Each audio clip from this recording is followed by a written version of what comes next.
वही हुआ जिसका डर था। चौथा आईसीसी इवेंट लगातार जिसके सेमीफाइनल में पहुंचने में हम नाकाम। और बातें बड़ी बड़ी थी, प्लान बड़े बड़े थे, लेकिन जाहिर है एक ऐसी पिच पे जहां हम 212 रन करेंगे तो वहां दूसरी टीम भी इतना ही करेगी जैसी हमारी बॉलिंग है। और मैच के बाद श्रीलंकन कप्तान ने बड़ी सही बात की कि पहले उन्होंने अपने फैन से माफी मांगी, जो पैक्ड हाउस आते रहे, टीम को सपोर्ट करते रहे। आज बात करूंगा मैं और मेरे अंदर से बोलेगा पूरा पाकिस्तान। T20 वर्ल्ड कप से बाहर हो गए हैं हम। अभी भी कोई चांस है तो मुझे कोई बता दे, या हम सोच लें कि यार अभी भी पाकिस्तान का कोई चांस है। वो तो कल ही हम सोच रहे थे कि यार न्यूजीलैंड ने किस किस्म की क्रिकेट खेली है जिसकी वजह से उन्होंने हमारी पाकिस्तान टीम के अंदर जान डाल दी। वैसे पूरा टूर्नामेंट आप देखें, पूरा वर्ल्ड कप देखें, किसी कि हमारे पास अगर फखर जमान का आप 80+ रन निकाल दें, सेंचुरी उनकी निकाल दें, तो माशाल्लाह हमारे जो बाकी 8 लोग हैं उन्होंने सिर्फ 40 रन बनाए हैं। तो ये अलमिया है हमारी बैटिंग का, और सो कॉल्ड हमारे जो सुपरस्टार्स हैं और ऑलराउंडर्स हैं।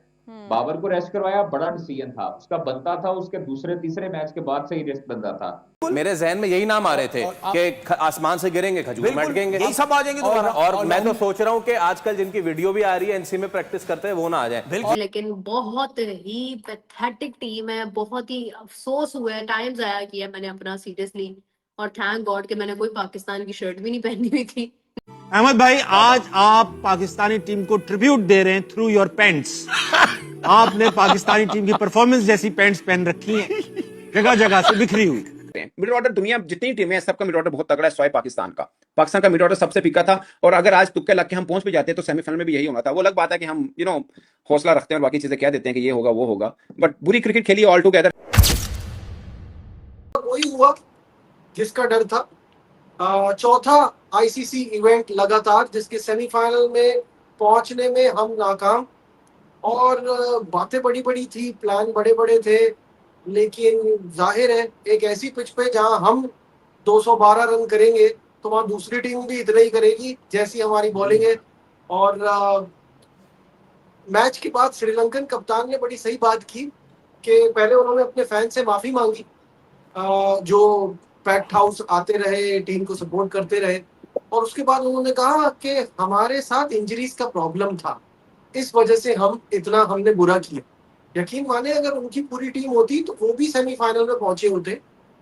हम बेसिकली बहुत सालों से एक ऐसी टीम बने हुए हैं जो अपने बराबर की या अपने से लोअर रैंक की टीम से ही मुकाबला कर पा रहे हैं, और वही हमने इस वर्ल्ड कप में किया। अब जाहिर है आने वाले दिनों में बहुत बातें होंगी, रीबिल्डिंग की, रीस्ट्रक्चर की, अकाउंटेबिलिटी की, पोस्टमार्टम, लेकिन होता वही है जो हमेशा होता है कि आगे बढ़ते जाते हैं और क्रिकेट वैसी की वैसी रहती है। बासित भाई, another disappointing journey in world cups? मुझे नहीं, ईमानदारी से बात कहूंगा कि डिजर्व जो करती थी टीम वही सेमीफाइनल में पहुंची। वही बिल्कुल सही बात। और मुझे कोई डिसअपॉइंटमेंट नहीं है, क्योंकि जब पैराशूट के जरिए लोग आएंगे ना तो पैराशूट वाली ही परफॉर्मेंस होगी मेरे भाई। इसमें घबराने वाली बात नहीं है। आप चाहे चैंपियंस ट्रॉफी में 1 स्पिनर लेके जाएं, श्रीलंका में आप 10 स्पिनर लेके जाएं, लेकिन जब विजन ही ना हो, किसी ने इंटरनेशनल क्रिकेट ना खेली हो, तो वो कैसे लड़वाएगा टीम को यार? मेरा तो ये सवाल होता है। मुझे कोई डिसअपॉइंट नहीं है। पाकिस्तान अगर आज पहुंच भी जाता ना, 147 के अंदर भी आउट कर लेता, तो मैं ये बोलता यार न्यूजीलैंड ज्यादा डिजर्विंग टीम थी, उसको सेमीफाइनल में आना चाहिए था। ये सच है, जो माने ना माने ये उनकी मर्जी। कामरान, बासित भाई ने वो बात की है जब पाकिस्तान एक पोजीशन थी ना जहां लग रहा था कि पाकिस्तान इनको 140 तक में आउट कर सकता है, तो वहां मुझे ये फीलिंग आ रही थी कि हाउ अनफेयर विद न्यूजीलैंड कि वो इतनी बढ़िया क्रिकेट खेल के भी इस एक मैच की वजह से बाहर हो जाएंगे। और हुआ वही कि जो टीम डिजर्व करती थी वही आगे बढ़ी। क्या कहेंगे? बिल्कुल ऐसे ही है, और बेस्ट ऑफ लक टीमों ने क्वालिफाई किया। एक का कल पता चल जाएगा, इंडिया आती है या वेस्ट इंडीज टीम आती है। बाकी तीनों टीमों को गुड लक। यार देखो नजीब, सबसे पहले तो साहिबजादा फरहान के लिए हम जितना उनसे अप्रिशिएट करें उतना कम है। जिस पोजीशन में वो खेला, जैसे वो परफॉर्मेंस उसने दी है। एक T20 वर्ल्ड कप में 2 सेंचुरियां बनाना यार कोई छोटी मोटी चीज नहीं है, मामूली बहुत बात है, बड़ी कोई अचीवमेंट, बिल्कुल सही बात बहुत बड़ी अचीवमेंट है। फिर हाईएस्ट स्कोरर बनना, 383 रन बनाना, विराट कोहली का 12 साल पुराना रिकॉर्ड तोड़ना, तो वो सारे रिकॉर्ड पाकिस्तान के नाम है। सिर्फ एक चीज इस वर्ल्ड कप में अच्छी हुई है, साहिबजादा फरहान की परफॉर्मेंस, और जो उसने रिकॉर्ड पाकिस्तान के नाम किया और जो बनाया पाकिस्तान के लिए। जहां तक बात है, बासत भाई बिल्कुल सही कहा, क्रिकेटरों वाली बात की है। आप मुझसे पहले आते तो मैंने भी ऐसे ही कहना था। कोई कोई अफसोस नहीं, क्योंकि यूज टू हो गए हुए हैं हम लोग एज अ क्रिकेटर। बासत भाई भी क्रिकेटर है ना, आप जैसे जो आप क्रिकेट को इतना कवर करते हैं, मीडिया पे रहते हैं, आप जैसे जो फैंस है ना पाकिस्तान की क्रिकेट, उनके लिए, उससे हमारे लिए नहीं, हम लोग यूज टू हो गए हुए हैं, हमें पता है हमारी क्रिकेट किस मेरे लिए लेवल भी पे नहीं है, मेरे लिए भी नहीं है, लेकिन मुझे अफसोस चले इस बात आपके पे है लिए। कि आप मौका मिलने के बाद और उस पे जिस चीज का आपको एक क्या डाउट होता है कि हमारे पास अगर फखर जमान का आप 80+ रन निकाल दें, सेंचुरी उनकी निकाल दें, तो माशाल्लाह हमारे जो बाकी 8 लोग हैं उन्होंने सिर्फ 40 रन बनाए हैं। तो ये अलमिया है हमारी बैटिंग का, और सो कॉल्ड हमारे जो सुपरस्टार्स हैं और ऑलराउंडर्स हैं। बाबर को रेस्ट करवाया, बड़ा डिसीजन था, उसका बनता था, उसके दूसरे तीसरे मैच के बाद से ही रेस्ट बनता था। ख्वाजा नाफे को आपने प्रेशर गेम में लाए, उससे रन किया, उसने चलो मार हिटिंग की, जो भी हुआ आउट हो गया। उसके बाद आप देखें प्रीमियम फास्ट बॉलर हमारे शाहीन शाह अफरीदी साहब, उसके बाद आप शादाब खान को देखें जो नेक्स्ट कैप्टन के उम्मीदवार हैं। तो आपके पास ये टीम है जो ऑलरेडी इस तरह की परफॉर्मेंसेस दे रहे हैं जिससे लोग जो है वो काफी हद तक नाखुश हैं, और आपको अब जो है वो छांटी करनी पड़ेगी अपनी टीम को आगे मुस्तकबिल के लिए, आगे आने वाले वर्ल्ड कप के लिए तैयार करना पड़ेगा, ताकि आप लोग एक मिनट सुपरस्टारों से जान छोड़े। कादर, एक मिनट ये बताएं कि पहले तो ये बताएं आपको किसने कहा कि 20 रन शॉर्ट थे ये, और आपको अभी भी लग रहा है कि शादाब खान उम्मीदवार है?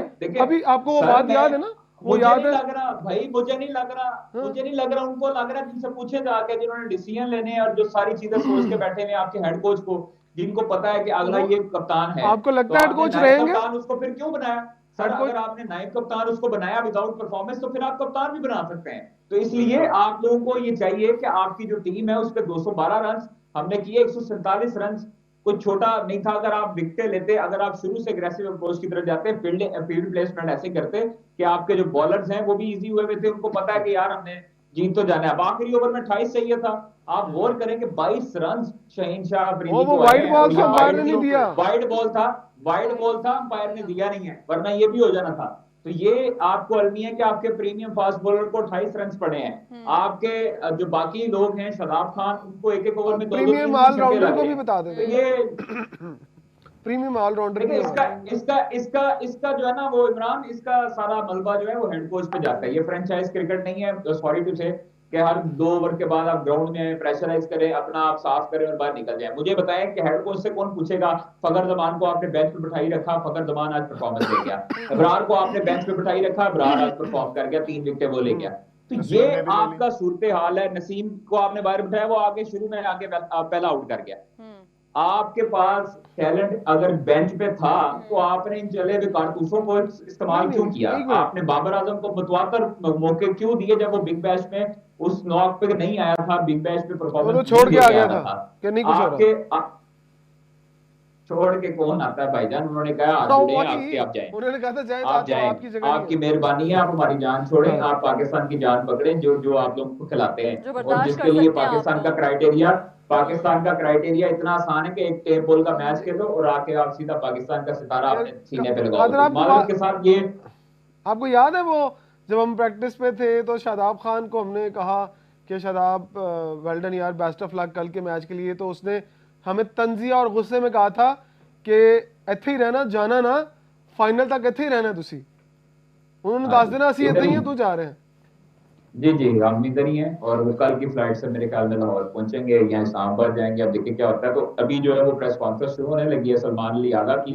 हम लोग इसी तरह जो है वो सारे ये करते रहेंगे। मैं आपको ज्वाइन करता हूँ प्रेस कॉन्फ्रेंस के बाद। हाँ बिल्कुल बिल्कुल जरूरी है कादिर। लेकिन जाने से पहले मुझे ये बता दें कि पोस्ट मैच से पहले सलमान अली आगा ने डिस्कशन कर रहे थे, उस के बारे में बताते हैं कि सलमान अली आगा ने क्या क्या बातें की हैं। मैंने उस डिस्कशन को नहीं सुना, मैं बाहर था। वो ड्यू के वो कह रहे थे ड्यू बड़ी थी, हमने सुनी ड्यू बड़ी थी, तो अल्लाह ताला उनके ड्यू आसान करे बस। अब क्या चले ठीक है, थैंक यू सो मच। लेकिन बहुत ही पैथेटिक टीम है, बहुत ही अफसोस हुआ है, टाइम जाया किया मैंने अपना सीरियसली। और थैंक गॉड कि मैंने कोई पाकिस्तान की शर्ट भी नहीं पहनी हुई थी, नहीं तो मुझे और ज्यादा दुख होता। लेकिन वेरी अनफॉर्चुनेट। जी मोहसिन साहब। हाँ जी, बिल्कुल ठीक कह रही हैं। इसको पैथेटिक भी कहेंगे, इसको शेमफुल भी कहेंगे, इसको अनऑर्गेनाइज भी कहेंगे। और जो चीज़ हम बार बार जिसको हमने बार बार डिस्कस किया कि कोई ऐसी चीज़ नहीं है जिसकी बुनियाद पे हम कहें कि जी हमने जीतना है। कोई ऐसी चीज़ नहीं है जिसकी बुनियाद पे हम ये कहें कि हम डिज़र्व करते हैं। और दूसरों के कंधों पे आप सर रख के अगर जाने की कोशिश करेंगे, दूसरे के कंधों पे सवार होके जाने की कोशिश करेंगे, तो वो बिल्कुल एक तकलीफ-दह सी सूरत-ए-हाल है। अब आप ये देखिए कि आज वो सफ़र ख़त्म हुआ। हेलो दोस्तों, नमस्कार, आपका इस चैनल पर स्वागत है। दोस्तों, जैसे ही भारत ने जिम्बाब्वे को हराया, वैसे ही पाकिस्तानी मीडिया में भौचाल सा आ गए हैं। पाकिस्तानी मीडिया इस बात पर चर्चा कर रही है कि एक तरफ हम हैं जो अब वर्ल्ड कप से बाहर होने ही वाले हैं, और एक भारत है जो एक छोटा सा दरवाज़ा मिलने पर इतनी बड़ी परफॉर्मेंस दे दी है। जैसे ही वो आज वेस्ट इंडीज हारी, वैसे ही भारत ने आज अपनी बैटिंग में दम दिखाया। आज जो भारत ने बैटिंग करके दिखाई है, उसे पाकिस्तानी मीडिया में एक भौचाल से आ गए हैं। आप इनके बारे में क्या कहना चाहते हो, वो आप कमेंट बता सकते हो। अगर आपको ये वीडियो पसंद है तो इस वीडियो को लाइक कर दे, शेयर कर दे।